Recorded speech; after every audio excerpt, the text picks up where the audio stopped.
భగవంతుడు ఏది చేసినా మనం కర్మ చేసినట్టు చేతితో చెయ్యవలసిన అవసరం ఉండదు. ప్రసన్నమూర్తి అయ్యి ఆయన ఒక్క చూపు చూస్తాడంతే, అనుగ్రహింపబడతాడు. పోతన గారు ప్రారంభం చేస్తూనే ఆ శ్రీకైవల్య పదంబు చేరుటకునై చింతించెదన్ లోకరక్షైకారంభకు భక్తపాలన కళా సంరంభకున్ దానవోద్రేక స్తంభకు కేళిలోల విలస దృగ్జాల సంభూత నానా కంజాత భవాండ కుంభకు మహానందాంగన డింబకున్నంటారు. పరమాత్మ ఏది చేసినా కేవలము తన చూపుల చేత చేస్తాడు. కొన్ని కోట్ల బ్రహ్మాండములను సృష్టిస్తాడు, నిలబెడతాడు. మహాప్రళయంలో ఇన్నిటినీ తనలోకి తీసేసుకుంటాడు. ఇవన్నీ హేళగా చూపులతో చెయ్యగలిగిన శక్తి ఎవరికి ఉంటుందో ఆయన పరమాత్మ. అందుకే ఆ ఈక్షణ శక్తినే కనకధారా స్తవంలో శంకరాచార్యుల వారు తన అవతారంలో మొట్టమొదటి స్తోత్రం చేశారు. ఆ చూపుల గురించే మాట్లాడారు. అటువంటి పరమాత్మ 7 రాత్రులు 7 పగళ్ళు కొండ చేతి మీద ఎత్తి పట్టి కదలకుండా నిలబడి కొండ కింద చేరినటువంటి ఆవుల్ని దూడల్ని కూడా తన చూపుల చేత పోషించాడు. ఇంద్రుడు విసిగెత్తిపోయాడు. 7 రాత్రులు కురిపించాను, 7 పగళ్ళు కురిపించాను, ఒక లేగదూడ చచ్చిపోయింది లేదు. ఎవరో పిల్లవాడు, వీడెంతటి వాడనుకున్నాను. చూడగా చూడగా అర్థమవుతోంది ఎవరో కాదు, ఆయనే పరబ్రహ్మం. తెలుసుకోలేకపోయాను. ఆ పరబ్రహ్మం ఏ రూపంలోనైనా ఉంటుంది అని వర్షాన్ని తగ్గించేశాడు. సూర్యోదయం అయిపోయింది. ఆ సంవర్తక మేఘములను వెనక్కి తిప్పి తీసుకెళ్ళిపోయాడు.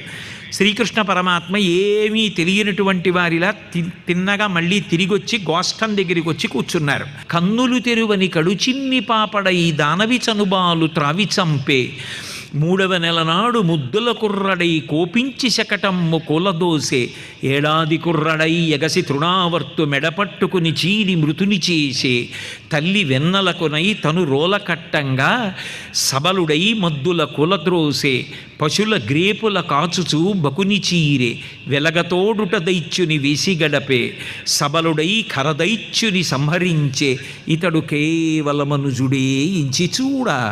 వాళ్ళందరూ చెప్పుకుంటున్నారు. కళ్ళు కూడా తిరగనటువంటి చిన్ని పాపడిగా ఉండి పూతనా సంహారం చేశాడు, శకటాసురుణ్ణి సంహరించాడు, తృణావర్తుణ్ణి సంహరించాడు. అమ్మ నడువుకి రోలు కట్టేస్తే 2 పెద్ద పెద్ద మద్ది చెట్లు కూలిపోయేటట్టుగా ఆ రోటిని 2 చెట్ల మధ్యలోంచి లాగాడు.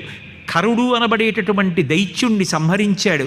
కపిద్ధాసురుడు అనబడేటటువంటి వెలగ చెట్టు రూపంలో ఉన్న రాక్షసుణ్ణి సంహరించాడు. ఇవాళ 7 రోజులు గోవర్ధనోద్ధరణం చేశాడు.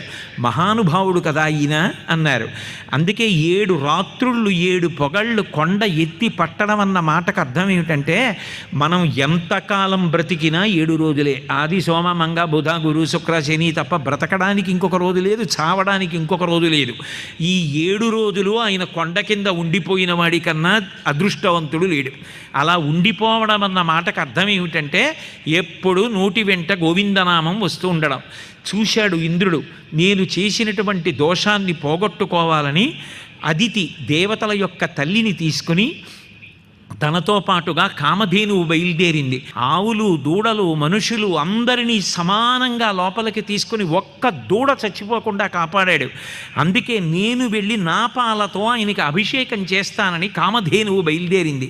ఇంద్రుడు బయలుదేరి వచ్చి సురభిక్షీరములన్ సురద్విప మహాశుండాలతానీత నిర్జర గంగాంబువులన్ నిలింపజననీ సన్మౌని సంఘంబుతో సురనాథుండభిషిక్తు చేసి పలికెన్ సొంపార గోవిందుండంచు రణాక్రాంత విపక్షుతో యజ జలాక్షున్ సాధు సంరక్షణున్. ఆకాశగంగా జలాల్ని ఆ దిగ్గజముల యొక్క ఆ పెద్ద పెద్ద తొండములలో ఉన్నటువంటి కలశలతో పట్టుకుని రాగా, ఆ ఆకాశగంగా జలాలతోటి కామధేనువు యొక్క పాలతోటి దేవతల తల్లి అదితి అక్కడ ఉండగా, ఆ పాలతో నీటితో చిన్ని కృష్ణుణ్ణి అభిషేకం చేసి తన తప్పు క్షమించమని, ఇక పైన ఎప్పుడూ అహంకారాన్ని పొందనని, భగవంతుడు ఇచ్చినటువంటి స్థానాన్ని పదిలపరుచుకొని వినయంతో అందరికీ కావలసినటువంటి అనుగ్రహాన్ని ఇస్తూ తాను ధన్యతను పొందుతానని తెలియచేసి అభిషేకం చేసి గోవిందా అన్న బిరుదునామంతో పట్టాభిషేకం చేశాడు. అందుకేట మిగిలిన నామాలు చెప్తే ఉలిక్కి పడనంతగా భగవంతుడు ఏ నామానికి ఉలిక్కి పడతాడంటే గోవిందనామానికి ఉలిక్కి పడతాట. ఎందుకంటే 7 రాత్రులు 7 పగళ్ళు తాను కష్టపడి సంపాదించుకున్న నామం గోవిందనామం. నమ్మని వాళ్ళని కూడా బంధువులారా అని పిలిచి లోపలికి తీసుకుని కాపాడినటువంటి నామం గోవిందనామం. అంత గొప్ప గోవింద పట్టాభిషేకం. పరమాత్మ ఎప్పుడూ కూడా పూర్ణుడై పూజకి మన చేత ఆరాధింపబడడానికి తగిన రూపాన్ని పొందాడు అనడానికి అర్థం ఏమిటంటే సశక్తియుతుడవుతాడు. అందుకే రుక్మిణీ కళ్యాణ ఘట్టం వింటే ఏమవుతుంది అంటే అన్ని భయాలు తొలగిపోతాయి. ఎందుకంటే అప్పటి వరకు కృష్ణుడు, ఇప్పుడు రుక్మిణీ సహితుడైన కృష్ణుడు కనపడతాడు. ఆ ఘట్టాన్ని ప్రారంభం చేస్తూ అసలు పోతన గారు తెలుగు జాతికి చేసినటువంటి మహోపకారం రుక్మిణీ కళ్యాణంలో వారు ఆంధ్రీకరించినటువంటి విషయాల ద్వారా తెలుస్తుంది. వినుము విదర్భదేశమున వీరుడు కుండిన భర్త భీష్మకుండనొక దొడ్డరాజు కలడు. ఆతనికి 7 పుత్రులు అగ్రజుండనయుడు రుక్మిణాబరగు వారందరకన్ కడగట్టు చెల్లెలై మనుజవరేణ్య పుట్టెనొక మానిని రుక్మిణిని అప్రసిద్ధయ్యి అని ప్రారంభించారు. ఒకప్పుడు విదర్భ దేశాన్ని కుండిన నగరం రాజధానిగా చేసుకుని భీష్మకుడన్న రాజు పరిపాలన చేస్తున్నాడు. ఆయనకి 5 కొడుకులు, అన్ని రుక్మ సంబంధమే. ఇంద్రియములన్నీ బంగారంలా ఎప్పుడు సుఖాన్ని కోరుకుంటూ ఉంటాయి. అందుకే రుక్మి, రుక్మరథ, రుక్మబాహు, రుక్మనేత్ర, రుక్మకేశుడు 5 రుక్మ సంబంధం. 5 తర్వాత పుట్టినటువంటి పిల్ల రుక్మిణి. ఆమె సాక్షాత్ మహాలక్ష్మి యొక్క అవతారం. అయితే పోతన గారు రుక్మిణీ కళ్యాణాన్ని ఆంధ్రీకరించడంలో చూపించినటువంటి పరమాద్భుతమైన విశేషం ఏమిటంటే అటువంటి ఆదిలక్ష్మిని, అటువంటి రుక్మిణీదేవిని తెలుగింటి పిల్లని చేశారు పోతన గారు. అది ఆయనకి తెలుగు భాష మీద, తెలుగు జాతి మీద, తెలుగు సంస్కృతి మీద ఉన్నటువంటి అభిమానం. పేర్వేర బొమ్మల పెండ్లిండ్లు చేయుచు నబలలతోడ వియ్యంబులందు గుజ్జనగుళ్లను కొమరొప్ప వండించి చెలులకు పెట్టించు చెలువ మెరసి రమణీయ మందిరా రామదేశములందు పువ్వుతీగలకును ప్రోదివెట్టు సదమలమణిమయ సౌదభాగములందు లీలతో భర్మడోలికల నూగు బాలికలతోడ చెలరేగి బంతులాడు సారికాకీర పంక్తికిని చదువు చెప్పు బర్హి సంఘంబులకు మురిపమలు కరపు మందమరాళములకు చూపు మందగతులు. నిజంగా ఈ ఒక్క పద్యాన్ని ఆయన చేసిన రచనకి నేను మానసికంగా భూమి మీద సాష్టాంగం చేసి పోతన గారి పాదాలకు నమస్కరిస్తున్నాను. అది ఒక సంస్కృతి మీద ఉండే గౌరవం. అంటే ఏ ఇంటికైనా శాంతి స్థానం, ఇంటి గౌరవం నిలబడేది నిజానికి స్త్రీ వలననే నిలబడుతుంది. అందుకే పేర్వేర బొమ్మల పెండ్లిండ్లు చేయుచు నబలలతోడ వియ్యంబులందు, ఆ రకరకాలైనటువంటి బొమ్మల పెళ్ళిళ్ళు చేయిస్తూ అనుబంధాలు తెలియచేసి ఆ ప్రేమ కలగడం నేర్పడం కోసం తెలుగునాట ఎటువంటి ఆ తాటాకు బొమ్మల పెళ్ళిళ్ళు చేయిస్తారో అటువంటి తాటాకు బొమ్మల పెళ్ళిళ్ళు రుక్మిణీదేవి చేత చేయించారు పోతన గారు. అటువంటి తల్లి పెరిగి పెద్దదవుతోంది. ఇంటికి వచ్చినటువంటి భాగవతోత్తములు ఎప్పుడూ కూడా శ్రీకృష్ణ పరమాత్మ యొక్క గుణము, విలాసములు, ఆయన యొక్క శౌర్యము, పరాక్రమము, ఇటువంటి వాటి గురించి మాట్లాడుతుండేవారు. ఇంటికొచ్చిన వాళ్ళందరూ కృష్ణ పరమాత్మ యొక్క రూపగుణ విభూతుల గురించి మాట్లాడుతుంటే ఈ చిన్నపిల్ల రుక్మిణీదేవి ఆయన యందు అనురక్త అయింది. రుక్మిణీ కళ్యాణంలో మీరు బాగా గమనించవలసినటువంటి విషయం ఏమిటంటే భీష్మాదులు కూడా భగవంతుని యొక్క రూపము చేత ఆకర్షింపబడ్డారు. గుణములు సరే, రూపము చేత ఆకర్షింపబడ్డారు. కానీ రుక్మిణీదేవి మాత్రం భగవంతుని యొక్క గుణముల చేత ఆకర్షింపబడింది తప్ప కేవలం రూపాన్ని చూసి ఆకర్షణ పొందినది కాదు. ఆయన యొక్క గుణములను వింది. అటువంటి వాడు తనకి భర్త కావాలి అని కోరుకుంది. బంధువులందరున్ కృష్ణునకు బాలిక నిత్తుమటంచు సేముషీ సింధువులై విచారముల్ చేయగా వారల నడ్డుపెట్టి దుస్సంధుడు రుక్మి కృష్ణుడెడ చాలా విరోధము చేసి మత్త పుష్పందియ వేడి నిత్తు శిశుపాలన కంచు తలంచనందుడై. ఆ బంధువులందరూ, తండ్రి అయినటువంటి భీష్మక మహారాజు కూడా రుక్మిణీదేవిని కృష్ణ పరమాత్మకిచ్చి వివాహం చెయ్యాలి అని నిర్ణయం చేశారు. నిజానికి ఇంటి పెద్ద అయినటువంటి తండ్రి ఏ నిర్ణయం చేస్తాడో అది శిరోధార్యం. పైగా పిల్ల కూడా కృష్ణ పరమాత్మని కోరుకుంటోంది. పెద్దలందరూ అంగీకరించారు, బంధువులందరూ అంగీకరించారు. కానీ పెద్దన్నగారైనటువంటి రుక్మి పరమ దుర్మార్గుడు, క్రూరుడు. అందుకని ఆయనేమనుకున్నాడంటే ఈ రుక్మిణీదేవిని పట్టుకెళ్ళి శిశుపాలుడికిచ్చి వివాహం చెయ్యాలి అని నిర్ణయం. ఆదిలక్ష్మి అయినటువంటి తల్లి రుక్మిణీదేవిగా ఇంట పుడితే ప్రతిరోజు ఆవిడ కబరీబంధాన్ని చూస్తున్నప్పటికీ కూడా ఆవిడ ఎవరో ఎందుకు వచ్చిందో తెలుసుకోలేక బంధువులు తండ్రి కృష్ణుడికిచ్చి ఆమెను వివాహం చేద్దాం అనుకుంటుంటే కాదు కాదు శిశుపాలుడికిచ్చి పెళ్లి చేస్తానని నిర్ణయం చేసుకున్నటువంటి ఆ రుక్మి ఎంత మూఢుడై ఉండుంటాడు, ఎంత మూర్ఖుడై ఉండుంటాడు. పైగా అన్నిటినీ మించి పెద్ద కొడుకు, కాదనడానికి వీలు లేదు. రాజులలో ఎలా ఉంటుంది అంటే కాదు అంటే తండ్రిని కారాగారంలో పెట్టి రాజ్య పరిపాలన మొదలు పెడతాడు. ఆయన పెద్దవాడు అయిపోయాడు. కొడుకుని కాదనలేక తన మనసులో రుక్మిణీదేవిని కృష్ణుడికే ఇవ్వాలని ఉన్నా బంధువులందరూ అందుకే అంగీకరించిన రుక్మి మాట కాదనలేక ఉండిపోయాడు. తన మనసు కృష్ణుని యందు అనురక్తమై ఉన్నది. తండ్రి కూడా అంగీకరించిన సంబంధం. కానీ రుక్మి నిష్కారణంగా తనని తీసుకెళ్లి శిశుపాలుడికి ఇస్తున్నాడు. ఆమె ధీరవతి, బాగా బుద్ధి కలిగినది, విచక్షణ కలిగినది, ధార్మిక నిర్ణయం చేసుకోగలిగినది. దానిని కృష్ణ పరమాత్మ తెలుసుకోగలడు. అందుకే ఆమె అగ్నిజ్యోతనుడు అనబడేటటువంటి బ్రాహ్మణుణ్ణి పిలిపించి ఆయనకి నమస్కరించి తన సందేశాన్ని ఆయనకి చెప్పి ఆ అగ్నిజ్యోతనుణ్ణి కృష్ణ పరమాత్మ దగ్గరికి పంపింది. ఆయన ద్వారకా నగరానికి వెళ్ళాడు. వెడితే అక్కడ ఒక అద్భుతం జరిగింది. కృష్ణ పరమాత్మ ఏమీ తెలియని వాడిలా నటిస్తూ ఉంటాడు. ఆయన వచ్చినటువంటి అగ్నిజ్యోతునుడికి స్వాగతం పలికి తీసుకొచ్చి ఉచితాసనం మీద కూర్చోపెట్టి ఆయనకి పాదములు కడిగి గొప్పగా సేవ చేసి ఆయనని ప్రశ్న వేసి ఒక మాట అన్నాడు. సహనము కలిగినటువంటి వారు, సజ్జనులైనటువంటి వారు, ఎప్పుడు నాకేం లేదనేటటువంటి పరమతృప్తితో జీవనం చేసేటటువంటి విద్వాంసులు ఎవరుంటారో వాళ్ళంటే నాకు ఎంత భక్తి అంటే, ఎంత సంతోషం అంటే, వాళ్ళు నన్ను సేవించడం కాదు, నేను వాళ్ళని సేవిస్తూ ఉంటాను.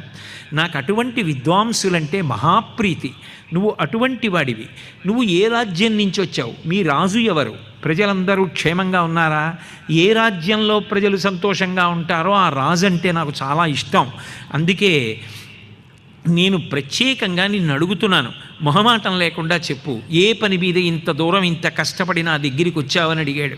అడిగితే అగ్నిజ్యోతనుడు తాను ఎక్కడి నుంచి వచ్చాడో వివరాలు చెప్పి రుక్మిణీదేవి యొక్క సందేశాన్ని కృష్ణ పరమాత్మకి అందించాడు.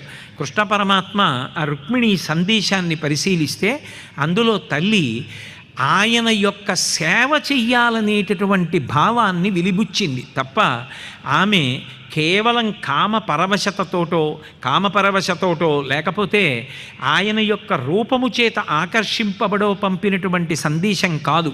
అందుకే ఏమీ గుణంబులు కర్ణేంద్రియములు సోకదేహతాపంబులు తిరిపోవు, ఏనీ శుభాకారమిక్షింపకందుల కకిలార్థ సంపదల్ కలుగుచుండు, ఏనీ చరణ సేవలే ప్రొద్దు చేసిన భువనోన్నతత్వంబు పొందగలుగు, ఏ నీల సన్నామమే ప్రొద్దు భక్తితో చింతింపబంధ సంతతులు వాయు, అట్టి నీయందునా చిత్తమనవరతము నచ్చియున్నది నీ ఆననలేదు, కరుణ చూడుముఖం సారి కలవిదారి శ్రీయుతాకారమాని నీ చిత్తచోరా అంటుంది.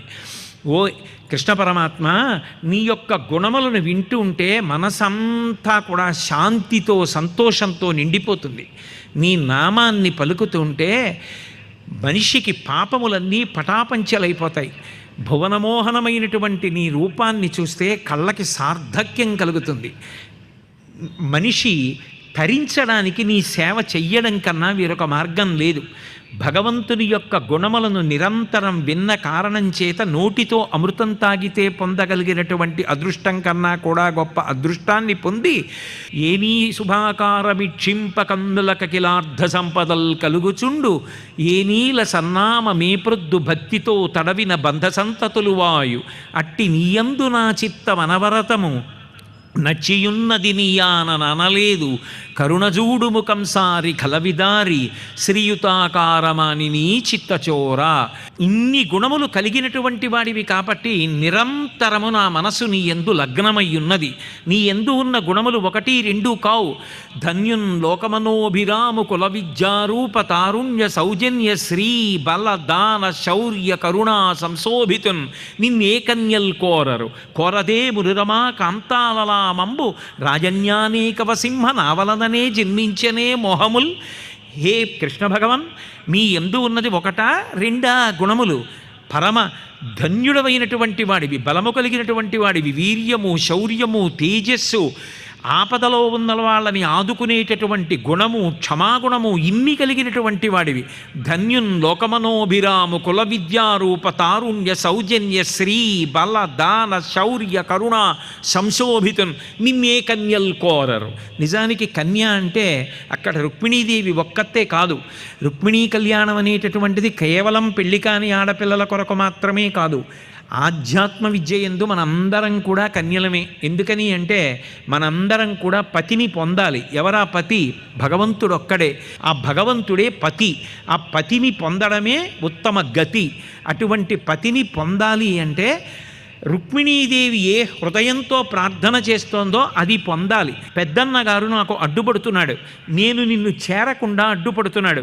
సింహం తినవలసినటువంటి ఆహారాన్ని నక్క కోరుకున్నట్టు ఆవిడ పేరు అనడానికి కూడా ఇష్టపడలేదు. మత్తుడు చైజ్యుడు నీ పదాంబుద ధ్యాయననైన నన్ను వడిదాకునిపోయచునున్నవాడు అధమాధముండు ఎరుగడద్భుతమైన భవత్ప్రతాపమున్. నీ ప్రతాపం వాడికేం తెలుసు? కాబట్టి నువ్వు రావాలి, వచ్చి నన్ను రక్షించాలి, నన్ను నువ్వే భార్యగా స్వీకరించాలి. అది శరణాగతి అంటారు. మనసు లాగేస్తోంది, నేను నీ మార్గంలో నడవలేకపోతున్నాను, నిన్ను పొందలేకపోతున్నాను, నన్ను ఇలా అడ్డుకుంటున్నాయి, అడ్డుకుని అభిమానాలు లాగేస్తున్నాయి. అది భగవంతుడికి చెప్పాలి. నువ్వు వచ్చి జోక్యం చేసుకోమని అడగాలి. నేను నిన్ను పొందలేకపోతున్నాను, నువ్వు నన్ను పొందేయి అని అడగడం శరణాగతి. శరణాగతి ఉత్తర క్షణం పనిచేస్తుంది. తన ప్రయత్నాన్ని వదిలిపెట్టేస్తాడు, భగవంతుని యొక్క జోక్యాన్ని అడుగుతాడు. రుక్మిణీదేవి ఆ శరణాగతి చేస్తోంది. అందుకే నువ్వు ఏం చేశావని నిన్ను నేను కాపాడాలి, ఎందుకు నిన్ను నేను పొందాలని అడుగుతావా? వ్రతముల్ దేవ గురు ద్విజన్మ బుధసేవల్ దాన ధర్మాదులన్ గతజన్మంబుల ఈశ్వరున్ హరిజగత్ కళ్యాణు కాంక్షించి చేసి తినేనిన్ వసుదేవనందనుడు నా చిత్తేశుడవుగాక నిర్జితులైపోదురుగాక సంగరములో చేదీశ ముఖ్యాధముల్. నేను గత జన్మలలో ఏవైనా వ్రతాలు చేసినడాననైతే దేవతల యొక్క గురు బుధజనులు పండితుల యొక్క, కాబట్టి వ్రతముల్ దేవ గురు ద్విజన్మ బుధసేవల్ దాన ధర్మాదులన్, నేను చేసిన దానం ఏమైనా ఉంటే, నేను అనుష్ఠించిన ధర్మం ఏదైనా ఉంటే, దాన ధర్మాదులన్ గత జన్మంబుల ఈశ్వరున్ హరి జగత్ కళ్యాణు కాంక్షించి చేసి తినేనిన్.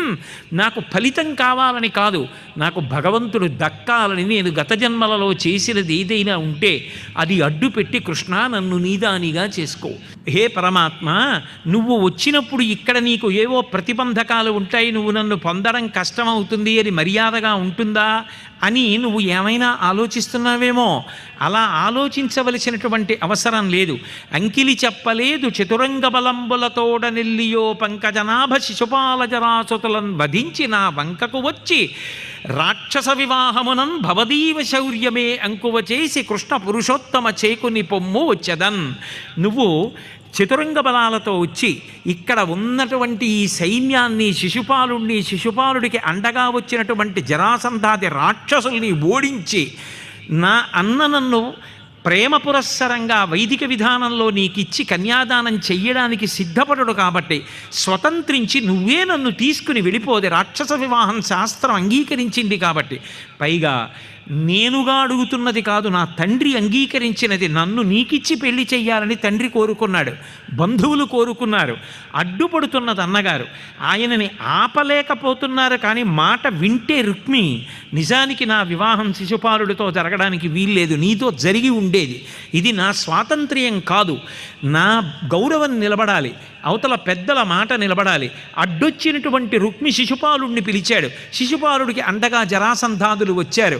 ఇక్కడ నీకడ్డు లేదు, నిన్ను గెలవగలిగిన వాడు లేడు, నన్ను తీసుకెళ్ళు, నీతో వచ్చేస్తాను అని. ఒకవేళ నేను వచ్చిన తరువాత పెద్ద యుద్ధం జరిగి అక్కడ ఉన్నటువంటి సైన్యాన్ని చంపి అవసరమైతే నీ బంధువుల్ని కూడా చంపవలసి వస్తే అప్పుడు నువ్వు మళ్ళీ మనసు మార్చుకుని అయ్యో కృష్ణ రమ్మన్నాను కానీ ఇంతమంది చనిపోయిన తర్వాత నాకే మనసు వెగటగా అనిపిస్తోంది, ఎందుకు వచ్చిన పెళ్ళి అని అనవని ఏమి నమ్మకం? అర్జునుడంతటి వాడు కురుక్షేత్రంలోకి వెళ్ళిన తర్వాత బంధువులు వీళ్ళందరినీ చూసి ఈ యుద్ధం ఎందుకు అనలా అని అంటాననుకుంటున్నావేమో కృష్ణ అని ఆ తల్లి అంది. లోపలి సౌధంబులో వర్తింపగా నన్ను తేవచ్చునే అట్లు తెత్తునేమి కావలివారల గలబంధువుల చంపి కాని తేరాదని కమలనయన భావించితేని ఒక ఉపాయంబు చెప్పెద ఆలింపు కులదేవ యాత్ర చేసి పెండికి మునుబడ పెండి కూతురు నెలమి మావారు పంపక నేను ఎట్లు పురము వెల్వడి భూతనాథు సతికి మొక్కంగా వచ్చెదను ఆ సమయమున నీవు నన్ను గుని పొమ్మున వార్య చరిత. మా వాళ్ళకొక అలవాటు ఉంది. పెళ్ళికి ముందు ఊరు బయట ఉన్నటువంటి పార్వతీ పరమేశ్వరుల యొక్క ఆలయానికి పంపిస్తారు. పెళ్లి కూతుర్ని చేసిన తర్వాత ఆమెలోకి పార్వతీదేవి యొక్క కళ ప్రవేశిస్తుంది. పెళ్లి కూతుర్ని చేయడము అన్న మాటకు అర్థం ఏమిటంటే జగత్తుకంతటికీ కూడా ఇల్లాలు మహాతల్లి ఆ గౌరీదేవిని పూజ చేస్తారు. ఆ గౌరీదేవిని పూజ చేసి ఇంటికి వచ్చినటువంటి ముత్తైదువులకు చెరుకు కర్రలు, మంగళసూత్రాలు, కొద్దిగా ఉప్పు వేసినటువంటి అప్పాలు, ఇటువంటివన్నీ కూడా ముత్తైదువులకి బహూకరిస్తారు. ఆ బహూకరిస్తే వాళ్ళు గౌరీదేవి స్వరూపంగా పుచ్చుకుని ఆశీర్వచనం చేసినటువంటి కారణం చేత ఆమె వైవాహిక జీవితం సుసంపన్నంగా దీర్ఘ సౌమాంగల్యంతో పుత్రపౌత్రాదులతో పరమ ప్రశాంతంగా ఉంటుందని పెద్దల యొక్క విశ్వాసం, పెద్దల యొక్క వాక్కు. అందుకే పెళ్లి కూతుర్ని చేయడము అన్న మాటలో ఉన్న తాత్పర్యంగా నన్ను మా వాళ్ళు పంపిస్తారు. నేను పార్వతీ పరమేశ్వరుల ఆలయానికి వచ్చి అమ్మవారిని ఆరాధన చేస్తాను. అప్పుడు నా పక్కన ఎవరు ఉండరు, ఏ యుద్ధం చెయ్యక్కర్లేదు. చుట్టూ కొంతమంది ముత్తైదువులు ఉంటారంతే. అంత పెద్ద సైన్యం అంతా నా వెనకాతల ఉండదు.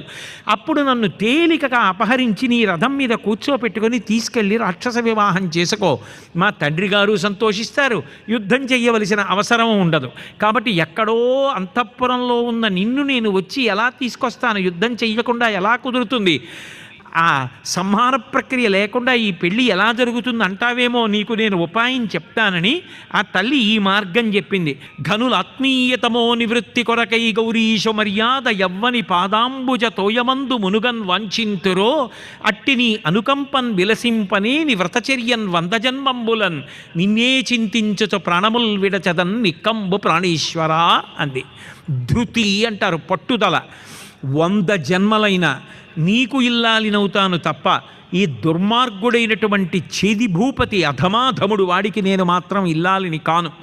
ఒకవేళ నేను చేసిన పుణ్యం నీకు భార్యనవడానికి సరిపోకపోతే ఇంకా 100 జన్మలు తపస్సు చేస్తాను, వ్రతాలు చేస్తాను, పుణ్యకార్యాలు చేస్తాను తప్ప రాజీపడి శిశుపాలుడికి నేను భార్యనవుతానని అనుకుంటున్నావేమో. మా అన్నయ్య చెప్పాడు, కృష్ణుడు రాలేదు, ఇంకా ఏం చేస్తానులే అని వివాహం చేసుకుంటాను అనుకుంటున్నావేమో. అలా అనుకోవద్దు.